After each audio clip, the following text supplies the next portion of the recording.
कभी सोचा है एक ऑटो रिक्शा चलाने वाला इंसान मुख्यमंत्री कैसे बन सकता है? आज हम बात करेंगे महाराष्ट्र के मौजूदा मुख्यमंत्री एकनाथ शिंदे के इसी असाधारण राजनीतिक सफर की। ये कहानी है जमीन से उठकर सत्ता के शिखर तक पहुंचने की। तो सवाल यही है कि एक साधारण इंसान जो कभी ऑटो चलाता था, वो आखिर मुख्यमंत्री की कुर्सी तक पहुंचा कैसे? चलिए इसी सवाल का जवाब ढूंढते हैं और इस पूरी पॉलिटिकल जर्नी को शुरू से समझते हैं। हर बड़ी कहानी की तरह इसकी भी शुरुआत बहुत ही साधारण थी। तो चलिए सबसे पहले उनके शुरुआती जीवन और उन संघर्षों को देखते हैं जिसने उस नेता की नींव रखी जिसे आज हम सब जानते हैं।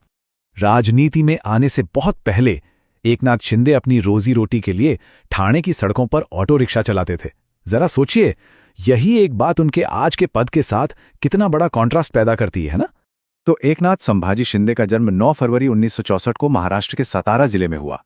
उनका शुरुआती जीवन कह सकते हैं कि काफी मुश्किलों से भरा था और शायद इसी संघर्ष ने उन्हें एक जमीनी नेता बनाया जो आम लोगों की परेशानियों को बहुत करीब से समझता है।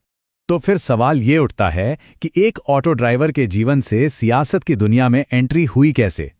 चलिए देखते हैं कि कहानी में अगला मोड़ क्या था। उनकी प्रेरणा बने शिवसेना के एक बहुत बड़े और प्रभावशाली नेता आनंद दिघे। उन्हीं से इंस्पायर होकर उन्होंने राजनीति में कदम रखा।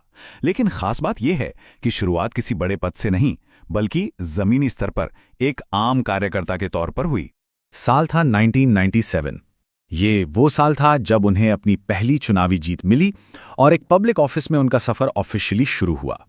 वो ठाणे नगर निगम में नगर सेवक यानी कॉरपोरेटर चुने गए और यहीं से उनकी एक अलग पहचान बननी शुरू हुई। स्थानीय मुद्दों पर उनका जो आक्रामक और हमेशा एक्टिव रहने वाला स्टाइल था, उसने लोगों का ध्यान अपनी ओर खींचना शुरू कर दिया। एक बार कॉरपोरेटर के तौर पर पहचान मिली तो फिर शिंदे ने कभी पीछे मुड़कर नहीं देखा। बहुत जल्द वो अपने होम ग्राउंड यानी ठाणे में एक ऐसी राजनीतिक ताकत बनकर उभरे जिसे कोई भी नजरअंदाज नहीं कर सकता था। और फिर विधायक बनने का सिलसिला शुरू हुआ। 2004 में पहली बार एमएलए बने, उसके बाद 2009, 2014 और फिर 2019 में लगातार जीतते रहे। ये लगातार 4 जीतें साफ दिखाती हैं कि उनका जनाधार कितना मजबूत होता जा रहा था। 2014 से 2019 के बीच का दौर भी काफी अहम था। उन्हें राज्य सरकार में शहरी विकास और पीडब्ल्यूडी जैसे बहुत ही महत्वपूर्ण मंत्रालय संभालने को मिले।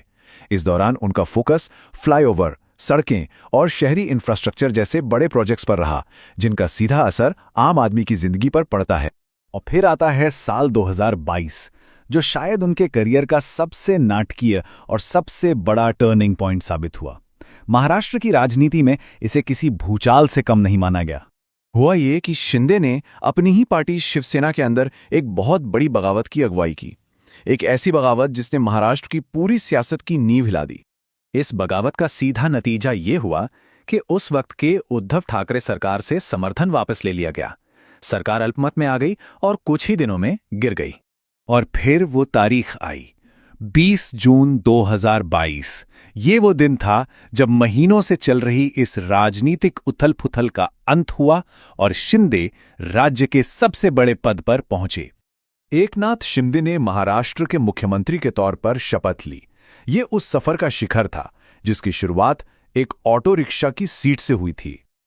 लेकिन इस सफर की विरासत क्या है? वो कैसे नेता हैं? उनकी पब्लिक इमेज कैसी है और उनसे जुड़े विवाद क्या हैं?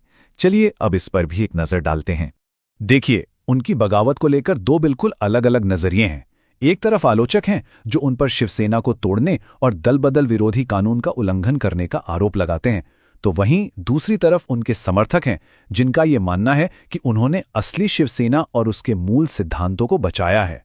अगर उनकी इमेज की बात करें तो उन्हें एक सरल जीवन शैली वाले जमीनी नेता के तौर पर देखा जाता है। ऐसा कहा जाता है कि वो आज भी अपनी पार्टी के छोटे से छोटे कार्यकर्ता से सीधे जुड़े हुए हैं और फैसले लेने में काफी सख्त माने जाते हैं। तो आखिर में सवाल यही उठता है कि एकनाथ शिंदे की कहानी भारतीय राजनीति के बारे में हमें क्या बताती है?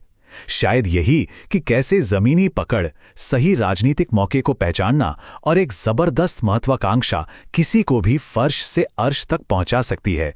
ये सवाल वाकई सोचने पर मजबूर करता है।